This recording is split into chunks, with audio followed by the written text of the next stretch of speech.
Eu tenho, assim, prazeroso escutar o que eu escutei de você, Anselmo, né? Também que escutei do Paulo aí, porque é o que nós estamos lutando nesses últimos anos aí para justamente termos unidade da fé. Lá na Torre de Babel, né? Babel significa confusão, né? E a confusão que foi, ela foi propagada pelo próprio Deus, né? Ele que trouxe, né, essa situação para aquele momento lá. Até então a cidade não tinha nome, né? Falava lá no verso 1 da palavra, né?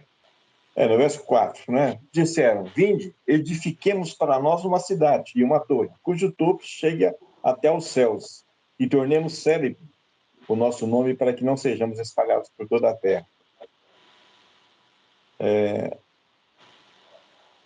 O que Deus falou, né, a respeito disso? Né? Desceu o Senhor para ver a cidade e a torre que os filhos dos homens edificaram. E o Senhor disse: Eis que o povo é um, e todos têm a mesma linguagem. Isso é apenas o começo. Agora não haverá restrição para tudo que intentam fazer.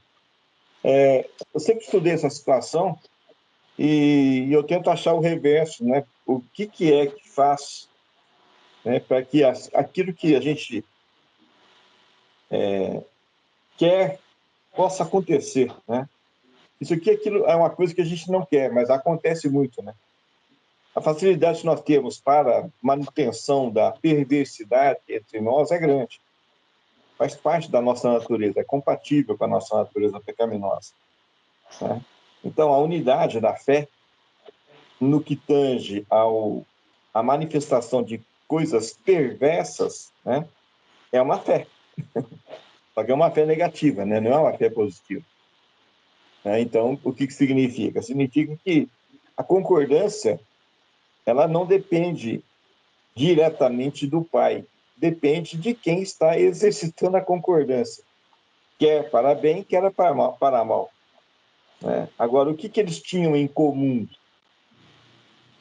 A mesma linguagem, o mesmo modo de falar, o mesmo espírito perverso, a mesma convicção no intento que eles queriam fazer. Eles tinham convicção, tá? E tiveram o testemunho do próprio pai, né? Não haverá limitação alguma. Tudo que eles intentarem fazer, eles vão conseguir. Então, olha bem, a compatibilidade não era por uma questão espiritual divina no homem, era uma questão da natureza do homem em unidade. Mais do que isso, uníssonos, com a mesma linguagem. Percebe? Nada vos será impossível. Não fala que Deus iria concordar com a perversidade humana para que nada vos será impossível. Falava que o homem, pela concordância, pela unidade, né, do pensamento, unidade da linguagem e unidade no mesmo modo de falar, nada seria impossível para aqueles homens. Eu gostaria que vocês pensassem nessa situação, porque é o que a nossa natureza tem. Então, se nós temos uma energia tão intensa dentro de nós, né, naquilo que a gente conhece, que o que nós conhecemos hoje é fruto daquilo que os nossos ancestrais nos passaram. Nós temos trabalhado, e eu sei que o nosso meio, graças a Cristo Jesus, tem sido um meio muito positivo para uma transmutação, né, tanto genética quanto mental. Eu quero mostrar para vocês aquilo que não é, né, porque isso aqui não tem Deus no meio, nessa perversidade que eles estavam aqui, não tem Deus, mas tem a concordância e tem a ilimitação através dessa concordância. E tem a chancela divina. Olha, se nós não descermos lá e não confundirmos o povo, nada será impossível para esse povo. porque eles só têm uma mesma língua. Eles têm a mesma postura mental. Eles têm o mesmo coração alinhado. Eles são um. Percebem? Então, o poder não estava em Cristo Jesus para aqueles homens. O poder estava dentro dos próprios homens, que, alinhados pelo mesmo pensamento, alinhados pela mesma linguagem, alinhados pela mesma fé na perversidade, estavam determinados e nada seria impossível para aqueles homens. Perceberam a situação? Não tinha o Espírito de Cristo neles. Era evidente. Tá? E era, aprove, né, a Deus, né? Aprove, não. Era necessário uma intervenção divina. Tamanho era o poder de concordância daqueles homens na perversidade. Estou insistindo para vocês entenderem o processamento mental e energético que eles tinham. Não tinha nada impossível para aquela concordância, né? Aí, o que acontece? Desceu, né? Olha lá, verso 7. Bom, vamos ler um pouquinho antes. Então, verso 5. Então desceu o Senhor para ver a cidade, a torre que os filhos dos homens edificaram. E o Senhor disse: Eis que o povo é um, e todos têm a mesma linguagem. Isso é apenas o começo. A restrição para tudo que intentam fazer. Reconhecimento divino. Não há restrição para esses homens. Por quê? Porque eles têm o mesmo pensamento. E eles têm a mesma linguagem. E tudo que eles intentarem fazer, não haverá restrição. Perceberam o tamanho do problema aqui? Mas também, humanamente falando e perversamente falando, né, não tinha limitação para essas pessoas. Agora entra a intervenção divina, verso 7. Vinde, desçamos e confundamos ali a sua linguagem, para que um não entenda a linguagem do outro.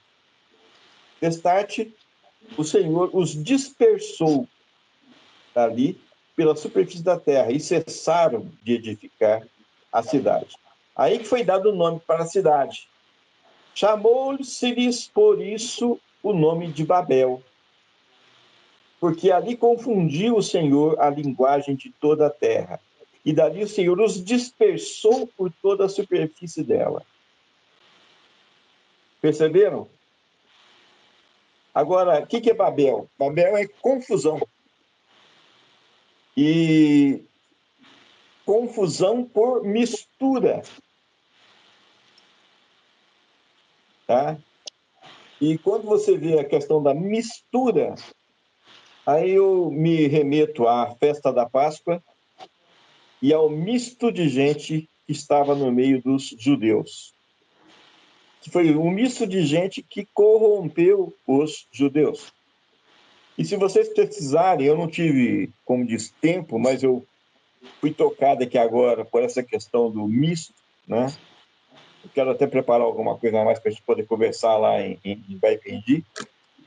Mas vou dar também só um pouquinho de spoiler aí, que nem o Paulo fez também, né? Porque é justamente, para mim, é a preparação espiritual para qualquer intento que nós quisermos fazer nesse encontro em Baipendi. Pode ser algo tremendo que a gente consiga tocar de uma maneira inexplicável e ainda não experimentado por nós, né? Aquilo que pode acontecer. Se houver em nós a mesma disposição mental, o mesmo espírito, a mesma mente, a mesma fé, a mesma linguagem neste encontro. E isso pode ser um marco, vou por assim, referencial para que daqui para frente, aquilo que nós não vimos, aquilo que nós ainda não ouvimos, aquilo que não passou pelo nosso coração, é o que Deus tem reservado para aqueles que o amam. Bom, eu estou partindo da premissa que nós temos já uma unidade de fé e uma unidade experimental do nosso amor por Cristo Jesus. Alguns estão fechados aí, mas eu estou vendo a imagem da família aí, do Anselmo e da irmã Lourdinha. Vocês podem levantar a mão aí, que eu estou levantando a minha mão também aqui. Vocês concordam comigo isso? Nós temos a unidade do amor de Cristo. Nós sabemos disso aí, entendeu? Então, esse é o ponto-chave. Então, esse é o motivo pelo qual nós nos reunimos todo sábado aqui. Esse é o motivo pelo qual nós nos amamos, né, com amor ágape, para poder o quê? Nós nos impulsionarmos em Cristo Jesus.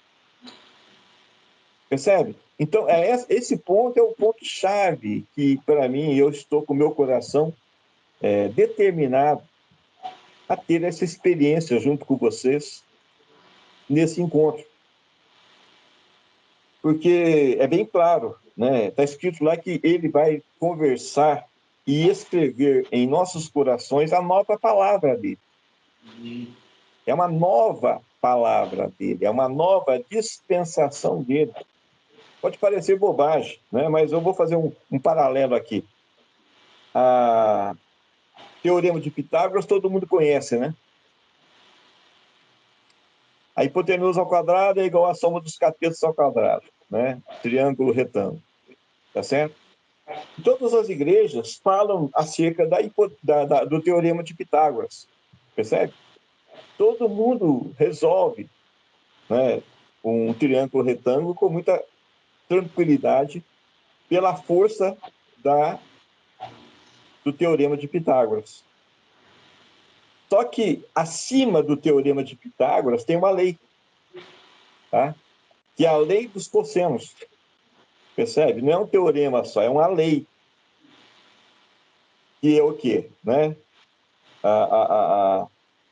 O lado que você quer calcular ao quadrado é igual à soma dos lados adjacentes ao ângulo ao quadrado, né? Cada um ao quadrado, menos 2 vezes os lados adjacentes multiplicados, vezes cosseno do ângulo oposto ao lado que você calcular. Né? Ou seja, parece que eu compliquei muito, né? Mas aquelas pessoas que pegam a lei de Pitágoras, o teorema de Pitágoras, e exercita, na hora que eles conseguem ser bons no teorema de Pitágoras, né?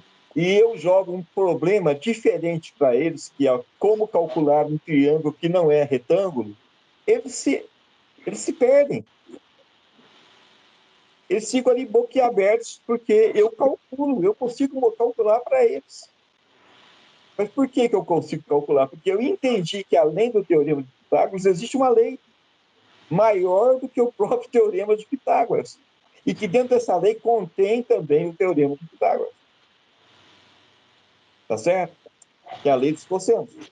Então, por que isso aqui agora? Vamos fazer o que nós estamos fazendo. Nesses anos todos aqui, pessoal, nós não estamos estudando o teorema de Pitágoras. Nós estamos estudando a nova lei, a lei de Cristo. E tudo aquilo que as igrejas, os irmãos nossos, as irmãs nossas, os pastores antigos, as pessoas que nós amávamos, que partiram, que foram dormir em Cristo Jesus e tudo mais, né? Que na época para eles era Jesus Cristo ainda, né? E eles dormiram. E nós estamos aqui exercitando, vivos e exercitando uma outra perspectiva. É somente o teorema de Pitágoras. Nos faz melhores? Não, eu não estou preocupado em ser melhor do que ninguém. Agora, me faz eu ser melhor do que eu era. Isso sim, eu estou interessado. Cada dia que passa, toda vez que eu converso com alguém que entende a lei dos cossenos, que nem vocês entendem, cara, é maravilhoso. Eu me regozijo. Mais do que nunca, eu vejo claramente que eu estou no lugar certo com as pessoas certas, tá?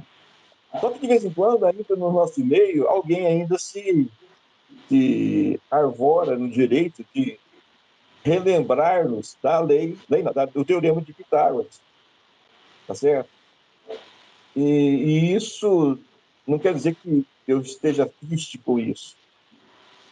Eu quero somente o seguinte: eu consigo enxergar e consigo respeitar e eu consigo amar essas pessoas, e eu só fico assim, um pouco,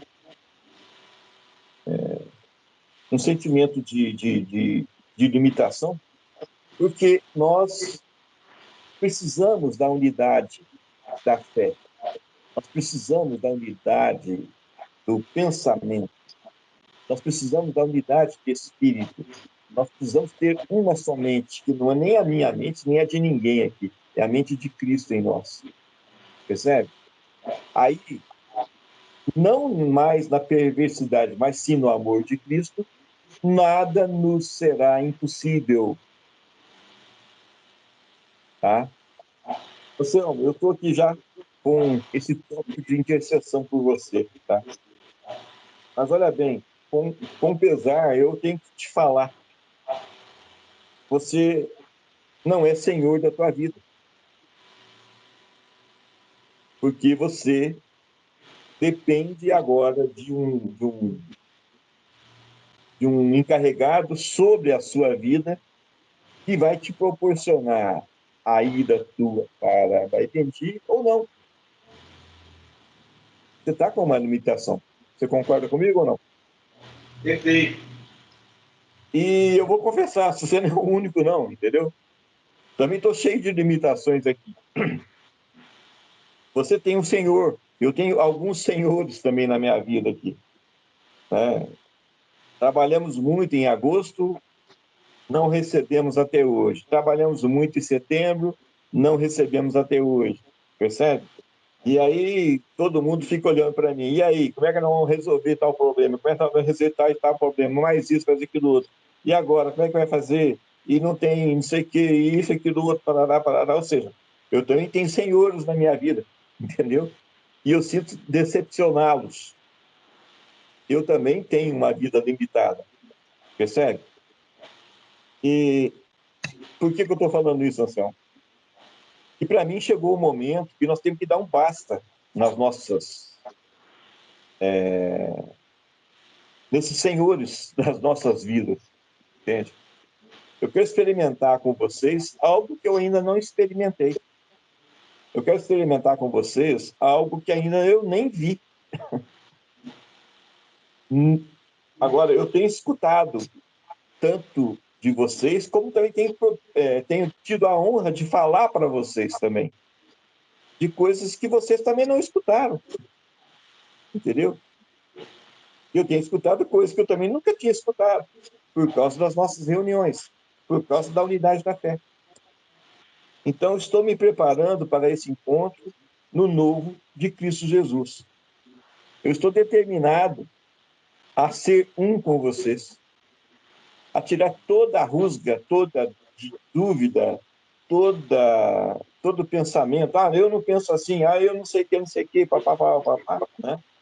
Eu vejo aqui claramente a eleição lá de São Paulo. O que é uma esquerda unida? Né? Onde você vai, não é a esquerda brasileira que está unida, é a esquerda mundial que está unida, torcendo para que o Boulos entra lá, né, na prefeitura. Porque ele sabe que aquele lá pode ser o estopim de uma bomba atômica do que tange a política brasileira. Está entendendo? E há toda uma concordância na perversidade. O pessoal não quer saber se o roubo meu, né, se eu fosse esquerdista, né, eu não sou, ou o roubo de quem quer que seja dos polícias lá, vou falar deles, tá? Não vou falar nada de nós, não, porque nós estamos trabalhando numa outra situação. Já já eu vou falar de nós, tá? Mas a unidade deles é tremenda. A convicção, desculpa, que eles têm naquilo que eles pensam ser certo, aquilo que eles chamam de democracia, né? Eles não duvidam. Ah, mas o Ronaldo, né? Ronaldo, não, o político X roubou 100 mil e eu roubei só 10. Por que eu, né, eu vou ser o único político que roubou só 100 mil se eu roubei só 10? Eu quero meus 90. Não, não há isso. Eles não querem saber se o fulano fez mais ou menos. Eles não querem saber se ele fez mais ou menos. Eles querem saber o seguinte: o intento deles, eles vão conseguir. Por quê? Porque eles são um. Eles não ficam cobrando um ou outro. Ah, não sei o quê, não sei o quê, papapá, papapá. Eles são um, eles só têm uma mente. Eles pensam da mesma forma. Então, os mesários, que são esquerdistas, eles vão fazer tudo para conseguir o intento deles. Os juízes, que são esquerdistas, vão dar as ações para poder provocar todo mundo que não diz ser esquerdista para ver a reação.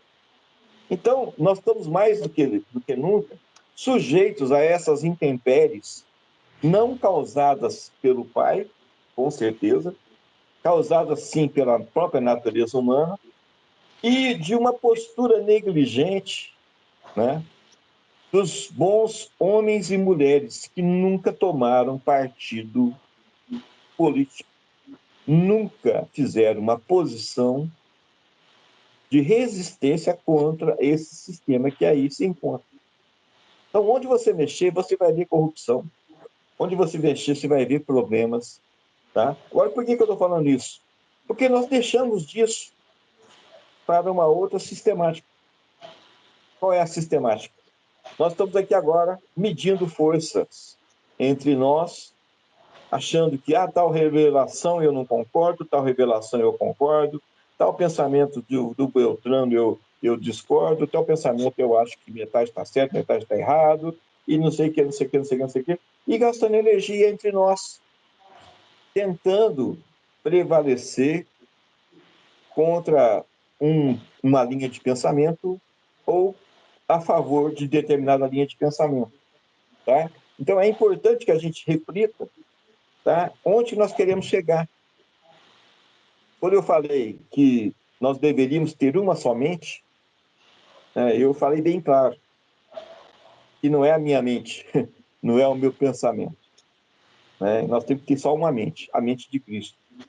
Amém. Porque aí há unidade da fé. Eu vou abrir mão do meu eu vou abrir mão do meu pensar, eu vou abrir mão do meu agir, eu vou abrir mão de tudo aquilo que eu acho que eu deveria defender para que Cristo possa ser um em minha vida. Amém. Então, eu tenho esse objetivo de busca, eu tenho buscado, e é dessa forma que tenho vivido esses últimos anos, tenho buscado dessa forma, tenho buscado agir com paciência, tenho buscado agir com simplicidade, tá? Tenho errado, eu tenho visto claramente que os meus acertos, né, existem, mas os meus erros também existem. Agora, eu não quero mais falar de meu acerto ou meu erro, porque os meus erros foram levados em Cristo Jesus, foram lavados pelo sangue do Cordeiro, entendeu? Então, eu estou sendo justificado, não pelas minhas ações, mas pela ação definitiva do verter do sangue do Cordeiro sobre a minha vida. Tá? E eu tenho tentado analisar cada um de vocês por essa perspectiva, porque é dessa forma que o Pai tem me enxergado. Então, se eu medir vocês diferentemente do que o Pai me mede, eu estarei pecando. Então, eu tenho que medir cada um de vocês pelo sangue de Cristo Jesus, pelo sangue do Cordeiro, que foi vertido por todos nós. Tá? Então, é partindo dessa premissa que eu tenho me regozijado na comunhão com vocês. Tá? Porque, para mim, o lugar mais produtivo que eu poderia estar é esse lugar que nós estamos aqui. O lugar que eu posso prosperar mais, crescer mais e em Cristo Jesus é esse lugar. Né? É o Salmo 133. Ó, quão bom e agradável estarem reunidos os irmãos. Né? É como o óleo. do irmão que escorre pela barba do sacerdócio, né? Ali o Senhor ordena a sua bênção e a vida para sempre. Tá? Então, eu tenho me regozijado, porque eu tenho visto a ordenação das bênçãos de Cristo Jesus sobre as nossas vidas. Tá? Mas, olha bem, viverem unidos os irmãos, não é somente reunidos, viverem reunidos, não está falando isso, viverem unidos. Então, nós temos que achar o que é a nossa unidade de fé. E não é o meu pensamento. Não pode ser o meu pensamento. Como também não é o pensamento de ninguém. Não pode ser o pensamento de ninguém. Tá? Então, nós temos que abdicar a mão de nós mesmos para que a mente de Cristo possa tomar lugar em nossas mentes. Quando Paulo fala, já não sou mais eu quem vivo, é Cristo que vive em mim, ele está falando exatamente isso. Eu neguei a minha natureza corruptível. Eu sei certamente que eu sou pobre, cego, nu. Né? Eu sei que eu tenho que ir atrás de Cristo para comprar o ouro refinado, que é o próprio Cristo, para que eu possa ser revestido da sua natureza. Mesmo sendo pobre, cego e nu. Entendeu? Então, nós estamos justamente na mesma busca e na mesma situação, reconhecendo que toda a nossa corruptibilidade, né, se for tirada, nada sobra. Então, a nossa corruptibilidade tem que ser revestida da incorruptibilidade que é Cristo, ou seja, já não sou mais eu quem vivo. Então, significa que a manifestação da minha corruptibilidade já não mais acontece. Afinal de contas, a vida de Cristo em nós nos faz melhores